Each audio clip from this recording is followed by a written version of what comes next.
Suppose I'm wearing white.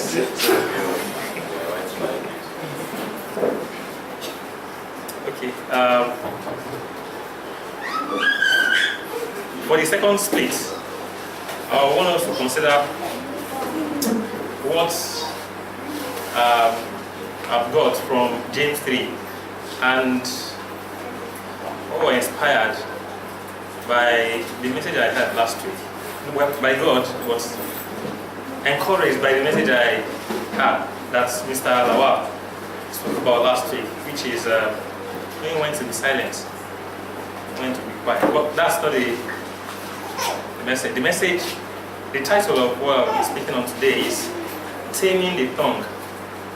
Taming the Tongue. It's interesting that most of what we'll be reading about, most of the readings of today will be from James 3. Because we know James 3 is what is the type, the book in the Bible that really dealt with that aspect very well. To kickstart this, I remember a very short story of something that happened. It is not a fiction, it happened really. A lady was getting married, and two of her friends were in the bus, and they were going in the bus, in the big bus. And we were discussing. One was like, Sarah is getting married.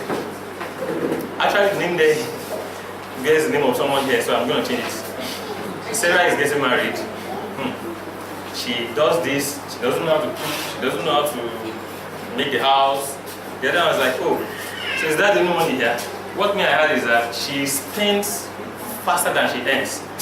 Before the second or third day of the month, her husband's salary is finished. And they kept talking on and on between each other.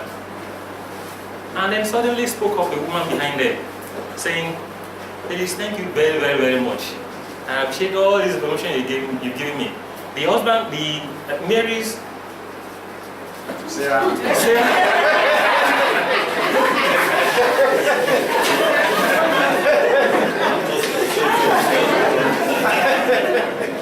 I apologize.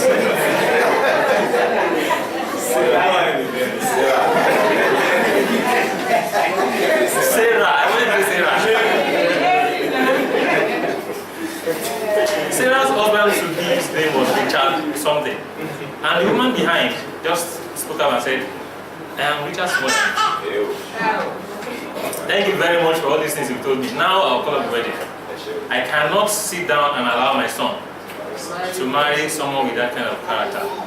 With all these things you said, no way, my son is not marrying her. And he decides stuttering. Actually, we did not mean that. Actually, Sarah is a good person. Does this, does that. He was like, nope, it's too late. All these things you said, I hear it clearly. There is no way my son will marry her. After much celebration, speaking back and forth here and there, she said, you know what? I don't know Richard. I don't know him from anywhere. But imagine if it was the guy's mother that was sitting behind you and hearing all these things you're saying. What effect would they have been? That's the point I wanted to show you. And then she stopped at the bus stop and left. So imagine what effects that would have been if the mother, Richard's mother, was there. Let's turn to James 3. Starting from verse 1. My brethren, let not many of you become teachers, knowing that we shall receive a stricter judgment. When I read this part, it sends the shivers down my spine because I know that my judgment, the standard with which I will be judged is higher. But the fact that I stand up here to teach. But the good news is this: please don't be deceived. It's everybody. Because whether I like it or not, in God's kingdom, when we are reigning with Him, we will be teachers, right? We will reign with Him, and we will teach those who do not have the truth, who have not heard it before. So whether we like it or not, we are all affected here, and we are all teachers or potential teachers. So this is addressing each and every single one of us. Knowing that we shall receive a stricter judgment. Verse 2. For we all stumble in many things. If anyone does not stumble in word, he is a perfect man. Every day we speak thousands of words, depending on how you are capable of talking. For instance, you cannot compare the way I'll talk with the way Oladimeji will talk. Or how many words I speak in a day compared to how many words he will speak in a day. I'm sure I will double or triple or quadruple the words they will speak. We speak, we talk every day. But one thing is that some are carefully planned, some are carefully selected, others are done impulsively without thinking, some quietly in some circumstances, which you all know, others harshly, some to motivate and to encourage, some to teach, as we do every day when we stand up here, others to harm, to fight, to hurt. Some are to belittle. Some are even meant to retaliate, which is the reason why we are always hearing day in day out that when we are angry, we should just keep quiet. Because most of the things we say there is not really what we meant, but just engineered, intended to harm the other person, make the person feel bad, make the person feel what? We will. That's when the creative aspect of our brain comes. You will think of words and then I must say before it's cold, just to harm or hurt the other person. Some are spoken barely audibly in some special circumstances, perhaps between couples. Some are used to communicate feelings, and men here will bear me witness to this. That's first time when we are doing the talking, how we conjure those words intended to pass our message across.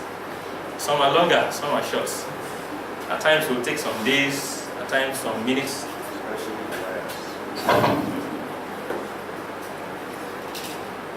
Some words are meant to rule, some to convince, some to make us shift our position. In my new apartment,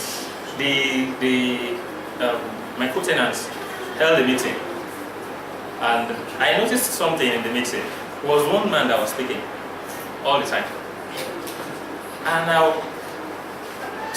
when he started speaking, I was like, okay, this man is young, and there are elderly people there. But after he started speaking, I realized why they left him to do the speaking. Because he will take very strong situations and use words to communicate it in such a way that you will get the message, yet you will not feel hurt.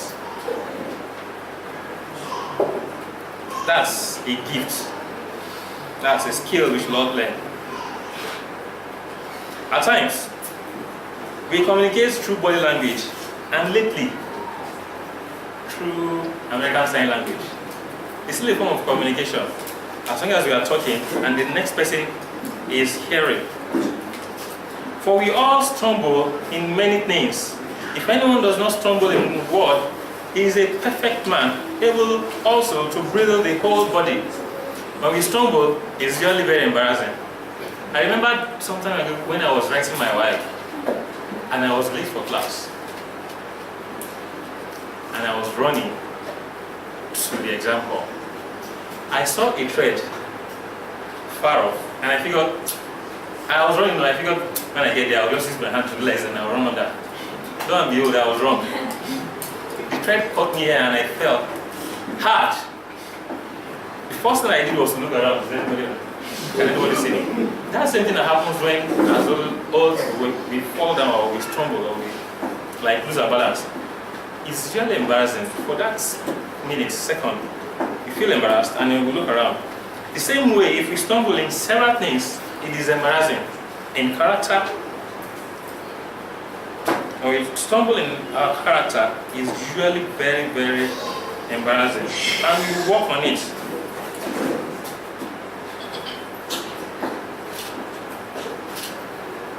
It is notable that when we are stumbling character-wise, we observe it. For instance, when we are doing things we shouldn't be doing, like stealing, like cheating, when we notice or someone points out to us, we recline, we will notice that this is wrong, and most often than not, we take steps to correct it. The one we hardly notice and take steps to correct is stumbling in our words. Because it comes impulsively, without thinking, and it causes strife. When we communicate, there's a standard model. There is a standard model on communication, which we may not know, but we use. It goes like this. There is a sender, someone who has the idea, conjures up the idea in his mind, and then the sender sends the message through a medium. He encodes the message into words and then transfers it. The message is transmitted, maybe through telephone, maybe through air, just it transmits somehow. Just like I'm passing a message across now. I'm transmitting it. The receiver, the recipient, encodes the message. Then encodes the message and then puts meaning to it, which in turn creates a feedback. So there's a sender, there's an encoding of the message, and there's a transmission, there's decoding, and there's understanding the message and feedback. We do this impulsively. That's the way God has designed us. But we do it every day. But what is encoded will determine what will be decoded. James speaks to us about the importance of every word we speak. Each word we speak will have effects on the receiver. How do I know this? It's what we know. Well, let's turn to Matthew 20. And here the admonition Christ gave us here.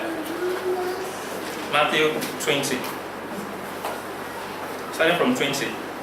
That's Matthew 20 verse 20. Actually, this is not an admonition from Christ. This is a clear example that I read and I was thinking about and I thought to share it. Then the mother of Zebedee's sons came to him with her sons, kneeling down and asking something from him. And he said to her, "What do you wish?" She said to him, "Grant these two sons of mine may sit, one on your right hand and the other on the left in your kingdom." Interesting. There were people that have been with Christ before they came. And then suddenly she wants her sons to be sitting at the right and the left of Christ. Here was what Christ said. But Jesus answered and said, "Do you know what you ask? Are you able to drink the cup that I am about to drink? I am baptized with the baptism that I am baptized." He said to him, "We are able." So he said to them, "You will indeed drink my cup and be baptized by baptism that I am baptized with. But to sit on my right hand and my left hand is not mine to give, but it is for those for whom it is prepared by my Father." What Christ, my thinking here, is that what Christ is like, okay, you want this, fine. He should have told them right there and then that, you know what, it's beyond me. I'm not the one to determine who will sit at my right hand or at my left hand. It's my Father in heaven. But you know what Christ said? He said, "Okay, are you ready to drink the cup that I'm about to drink?" They said yes. And what happened? It happened. They actually drank the cup. And they drank. They were punished and they were killed. But to sit at his right hand is the Father's. As I was thinking that, why didn't he just tell them that you can't do this? It's not me. It's the Father that can do it. But he did not do that. Another example, Genesis 16. Let's turn to Genesis 16 and see what effects words have had in the past. Genesis 16. We all know this story, but let's just read it again. And we will all know, well, it's part of God's plan, but we will understand the repercussion, the effect that it has had so far. Starting from verse 1. Now Sarai, Abraham's wife, had borne him no children, and she had an Egyptian maidservant whose name was Hagar. So Sarai said to Abraham, "See now, the Lord has restrained me from bearing children. Please go into my maid, perhaps I shall obtain children by her." And Abraham heeded the voice of Sarah. She told him, just go on through this. And he heard. And what happened? To the best of my understanding, that's the genesis of all this Muslim war and all that. Because Ishmael became their father. Imagine if those words were not uttered there. I'm just imagining. Everything that happens with God's understanding. He knows everything. He knows the end from the beginning. He allowed it to happen. Maybe His plan. But I was just imagining, what would have been our loss? How would the world have been if she had not said those statements? Can you imagine how many lives have been killed in Nigeria alone? This is religion. How many lives have been killed in Nigeria, everywhere in the whole world? Another example. Come with me to 2 Samuel. Understand the import of a simple statement, how it can be, the effect it can have on us. 2 Samuel 1. Let's start from verse 1.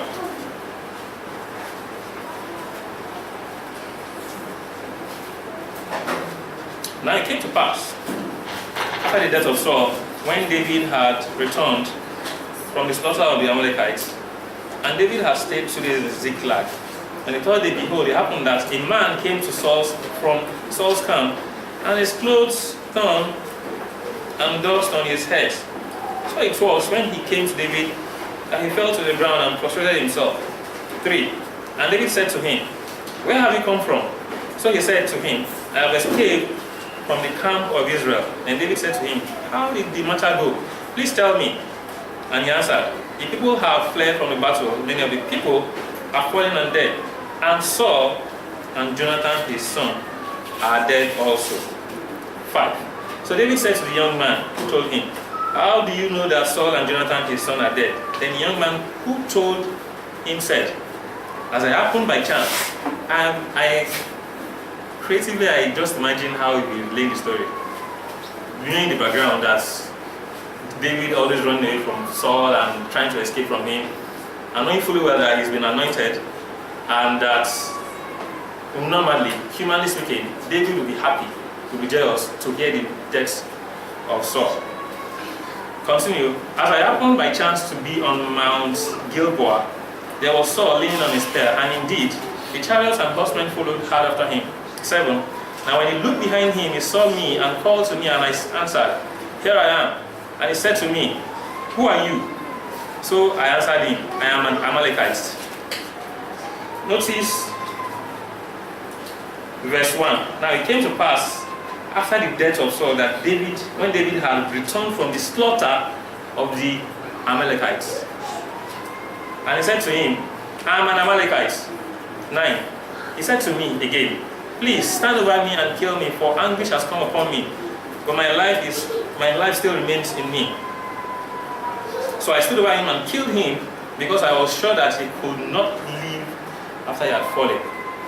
And I took the crown that was on his head, and the bracelet that was on his arm, and I brought them here to my Lord. He was expecting David to embrace him and be happy and collect, oh, well done. What did he get instead? Verse 13. Then David said to the young man who told him, where are you from? Like the second time, where did you say you are from again? And he answered, I am the son of an alien, an Amalekite. So David said to him, how was it you were not afraid to put forth your hand to destroy the Lord's anointed? Then David called one of the young men and said, go near and execute him. And he struck him so that he died. His mouth caused it. Now, David said to him, your blood is on your own head, for your own mouth has testified against you, saying, I have killed the Lord's anointed. It's not strange that he, with his own mouth, called for his own death. Now, let's compare this to 1 Samuel 31, verse 4. The true story. Then Saul said to his armor bearer, draw your sword and trust me through it, lest these uncircumcised men come and trust me through and abuse me. But his armor-bearer would not, for he was greatly afraid. Therefore, Saul took a sword and fell on it. Saul killed himself.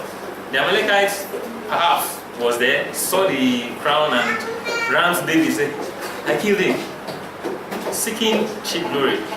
He left his own death too.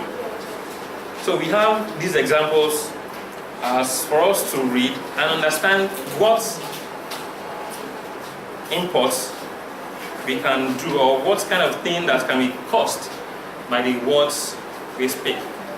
Let's continue James 3.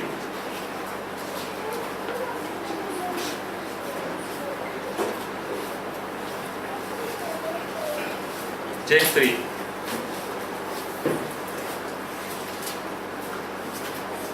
Verse 3.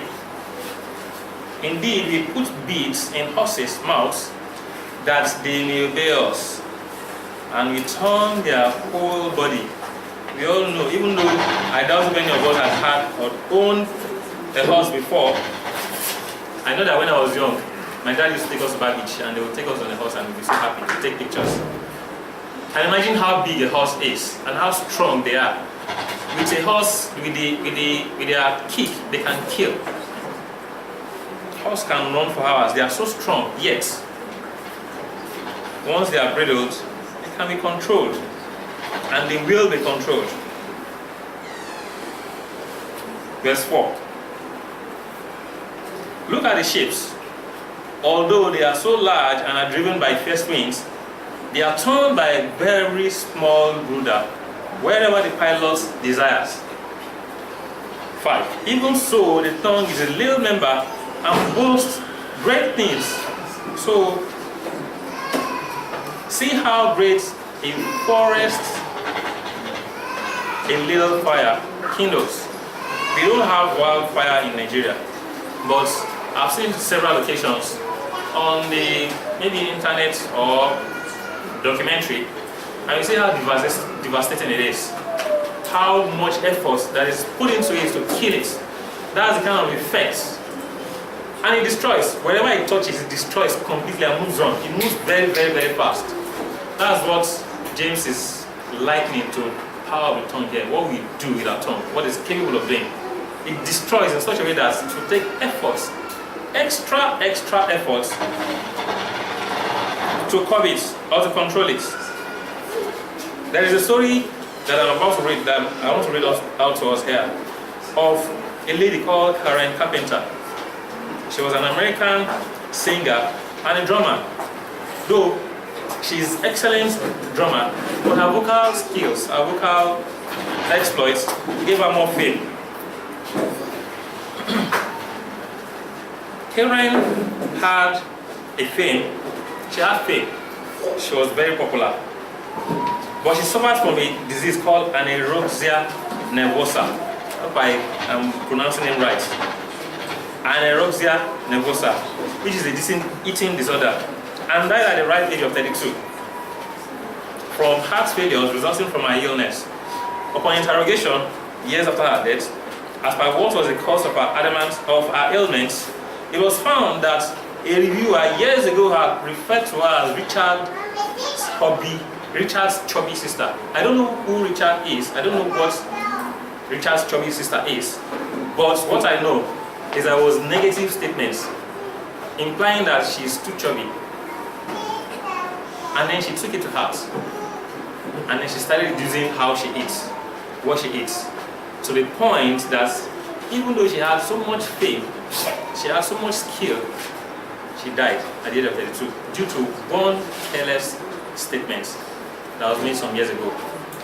This happened. We can go online and read the story.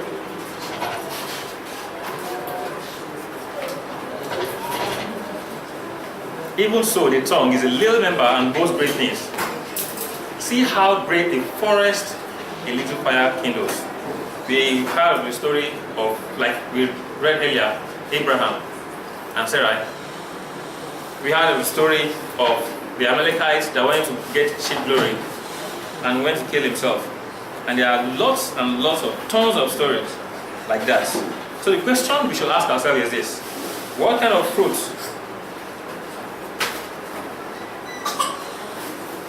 What kind of words do I speak? What does it affect? How does it affect us? Who does it affect? Because it's like a wildfire, unspoken, it goes on and on and on.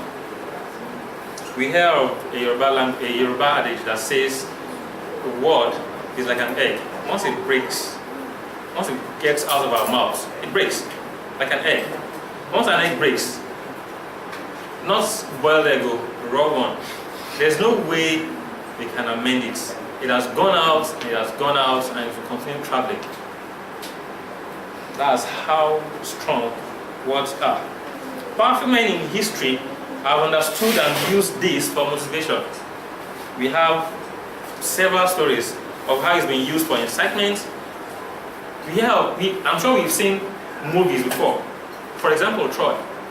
How Achilles, whatever his name is, will use words to motivate the soldiers before they go to war. At some point, I was like, this city is yours. Take it. That alone will motivate someone who is faint-hearted, and they will fight valiantly. We hear a story of Abraham Lincoln, how he's used words severally to win hearts of lots of people, to encourage them to do things that they wouldn't want to do normally. A classical example, Adolf Hitler. According to what I read, Adolf Hitler is a very, very good speaker. Once he talks, if he says go and enter the water, likely chances are that people will answer. And we hear of things happening these days. Well, I don't think that one is normal. In South Africa, when a particular congregation will ask the people to start eating grass, and they will go ahead and start eating grass like animals. Well, it's there on the internet. You can go and read it up. Imagine how many people, thousands or millions of people that died due to the way Adolf Hitler used his words. Those lives are gone. They couldn't be brought back because he has said it. His soldiers, his townsmen, his people keyed into it and started acting on it. And a lot of people died as a result.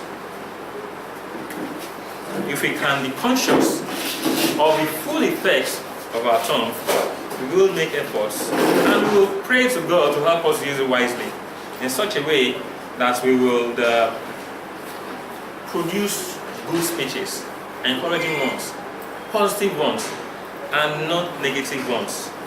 King David understands the import of this when he said in Psalm 141, let's turn to Psalm 141. Psalm 141, verse 3. He was praying to God and said, set a guard, O Lord, over my mouth. Keep watch over the doors of my lips. It is a very difficult thing to do. As Christians, it's even more difficult. And that's why we need to turn to God for help. To keep watch over our lips and help us to speak in such a way that will be encouraging, that will be enlightening. James reveals that we are not capable of doing the unthinkable things that we do, like praying and cursing. Turn to James 3:10. Back to James 3, please. Verse 10. Verse 10. 9 and 10, sorry. But no man can tame the tongue. It is an unruly evil, full of deadly poison. Yes, and that's why David prayed to God for help, like we should as Christians too. Verse 9. We eat with our tongue, we bless our God, the Father, and with him we curse men who have been made in the image, in the similitude of God. Yeah, right. We may say that's not possible. How can I just curse and pray at the same time, or pray and curse at the same time? An example.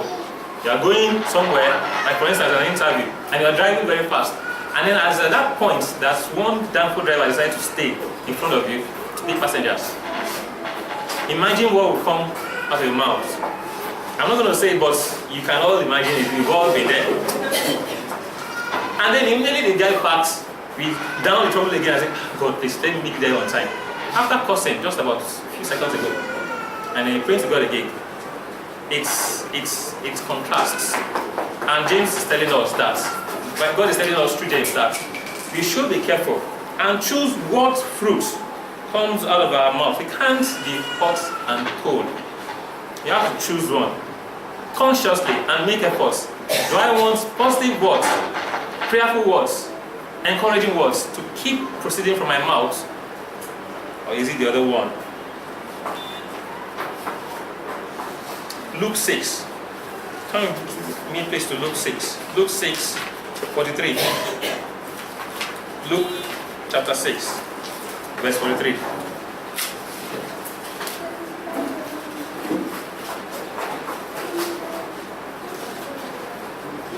For a good tree does not bear bad fruits, nor does a bad tree bear good fruits. For every tree is known by its own fruit. For men do not gather figs from thorns, nor do they gather grapes from a bramble bush. A good man, out of the good treasure of his heart, brings forth good, and an evil man, out of the evil treasure of his heart, brings forth evil. For out of the abundance of the heart, his mouth speaks. This has gone further to mean that apart from clearing what comes out of our mouth, apart from dry cleaning it, we need to watch and dry clean the thoughts that go in our minds. Because from that thought, our words come out. This is something that we should take efforts. We should take conscious efforts to work on, so that we will not be found wanting.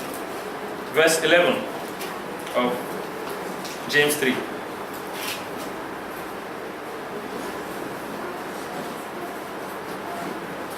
The other part of verse 10. My brethren, 10 again. Out of the same mouth proceeds blessing and curse. My brethren, these things ought not to be so.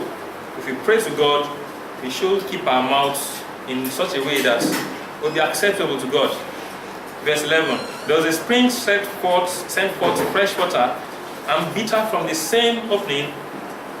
And a fig tree, my brethren, bear olives, and a grapevine bear figs. Thus, no spring yields both salt water and fresh water. We have a choice to choose. We can choose, and we should use the opportunity, the power, the free will that God has given us to choose the kind of words that proceed out of our mouths, the thoughts that proceed from our minds. One truth is that for us to avoid harmful thoughts, we need to restrain our thoughts. Proverbs 10:19. Proverbs 10. Proverbs 10:19. In the multitude of words, sin is not lacking, but he who restrains his lips is wise.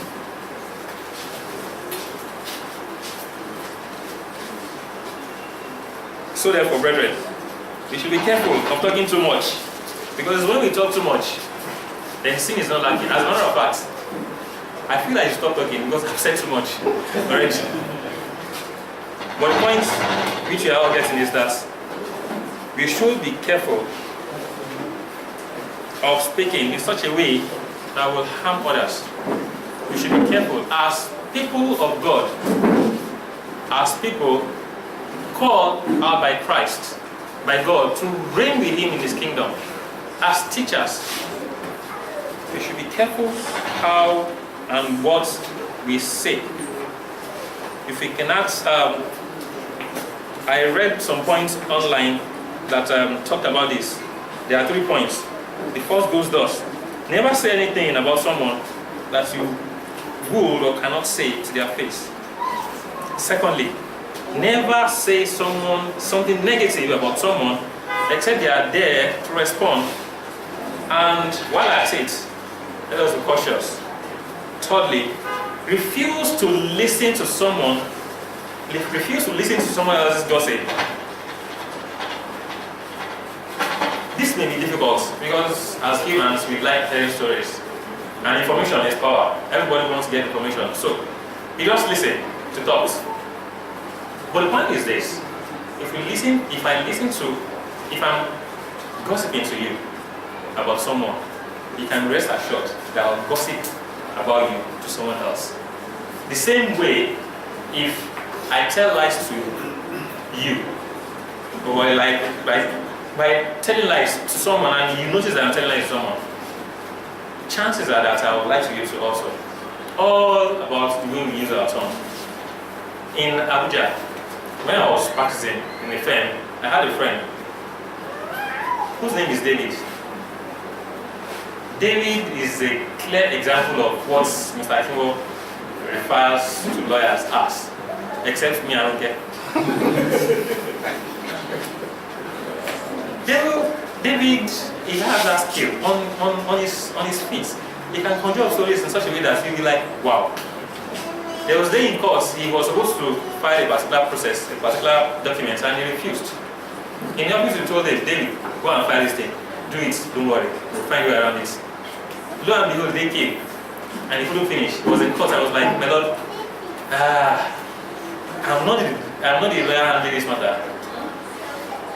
The lawyer that is handling is my colleague. He just lost his wife in this Yaya bombing.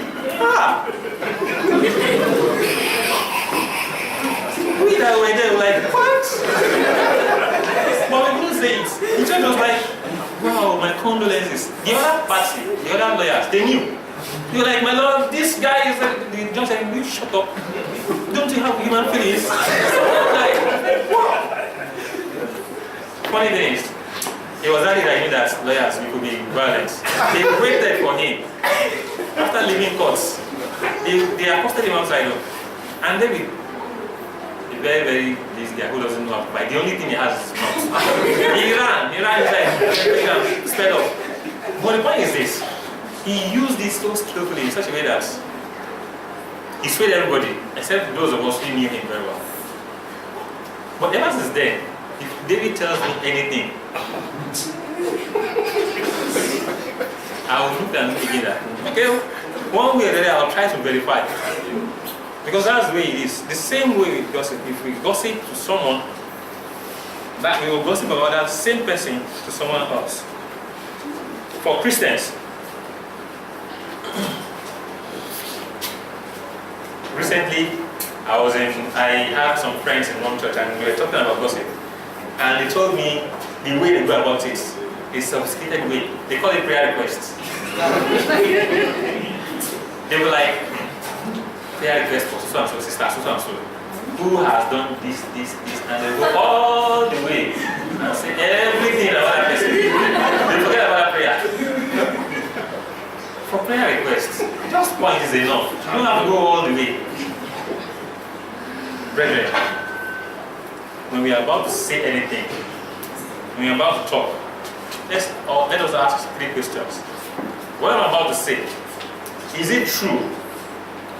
Not just someone said it's true. Is it true? Do I know it's true? Have I verified this? Secondly, do I even need to say it in the first place? Is it necessary for me to say this? Is it a must? Lastly, will it be helpful? Will it build? Or will it destroy? These are the things that we should keep to mind and we take to heart when living daily. The Satan is roaring around like a hungry lion, looking for whom to devour. He who thinks it's time to take heed, lest he falls. These are the little things that if we don't look out for, could cause undoing. And as Christians, we should be careful on how to go about this.